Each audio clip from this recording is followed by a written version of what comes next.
ஆனா இப்ப நான் என்ன கணக்கு போடுறேன்னா, செந்தில் பாலாஜியை பெயில்ல கொண்டு வர்றதுக்காக அடுத்த ஒரு வாரத்துக்குள்ள செந்தில் பாலாஜி தம்பியை சரண்டர் பண்ணுவாங்க. கொஞ்சம் அந்த போலீஸ் மூலையை வச்சு சொல்றேன்.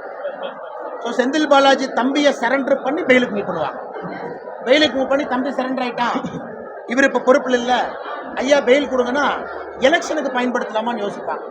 ஸோ அவங்க அடுத்த மூவ் வந்து செந்தில் பாலாஜி தம்பி என்ன ஒரு வாரத்தில் சரண்டர் பண்ணி அதை வச்சு ஒரு பெயில் டிராமா ஆரம்பிப்பாங்க. அப்படித்தான் நான் பார்க்குறேன். 240 நாட்களுக்கு பிறகு, 242 நாட்களுக்கு பிறகு இப்போ செந்தில் பாலாஜியோட ரிசைன் செய்ய வேண்டும் கேட்டிருந்தீங்க.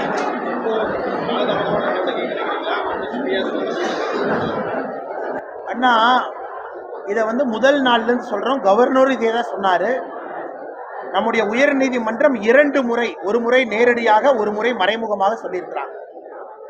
அதாவது ஒரு அமைச்சர் அவருக்கு சம்பளம் கொடுக்குறோன்னா செய்கிற வேலைக்காக. ஆனால் ஊழல் வழக்கிலே கைது செய்யப்பட்ட ஒரு அமைச்சருக்கு மக்களுடைய வரி பணத்தில் சம்பளம் கொடுத்து இலாக்கா இல்லாத அமைச்சராக 8 மாத காலமாக செந்தில் பாலாஜியை வச்சிருந்தாங்க. இன்னைக்கு வேறு வழியே இல்லை, மக்களுடைய கோபத்துக்கு ஆளாயிட்டாங்க. அந்த ஒரு காரணத்திற்காக அவங்க ரிசைன் பண்ணிட்டாங்க.